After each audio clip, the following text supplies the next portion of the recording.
گزشتہ ویڈیوز میں عمرے کے طریقہ کار اور عمرے سے متعلق احکامات پر تفصیلی بات ہوئی۔ آج سے ہم آغاز کر رہے ہیں مناسک حج کی ادائیگی، طریقہ کار اور دیگر احکامات کے بیان کا۔ حج اسلام کے 5 ارکان میں سے ایک ہے جن پر اسلام کی بنیاد ہے۔ سورہ آل عمران کی آیت نمبر 97 میں باری تعالیٰ کا ارشاد ہے کہ وَلِلَّهِ عَلَى النَّاسِ حَجُّ الْبَيْتِ مَنِ اسْتَطَاعَ إِلَيْهِ سَبِيلًا وَمَنْ كَفَرَ فَإِنَّ اللَّهَ غَنِيٌّ عَنِ الْعَالَمِينَ۔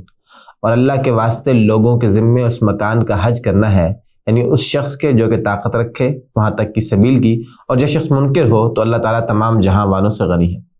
رسول اللہ صلی اللہ علیہ وسلم نے ان 5 ارکان کو ایک حدیث شریف میں بیان فرمایا ہے۔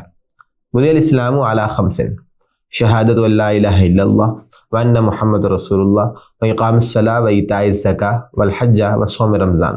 ترجمہ: اسلام کی بنیاد 5 چیزوں پر ہے۔ اس بات کی گواہی دینا کہ اللہ کے سوا کوئی معبود نہیں اور محمد صلی اللہ علیہ وسلم اللہ کے رسول ہیں، نماز قائم کرنا، زکوٰۃ دینا، حج کرنا اور رمضان کے روزے رکھنا۔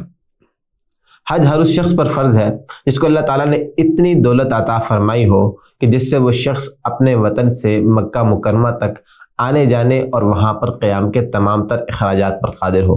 ان اخراجات پر قدرت کے علاوہ اپنے اہل و عیال کی ضروریات کا بندوبست بھی بآسانی کر سکتا ہو اور راستے کی کوئی رکاوٹ نہ ہو۔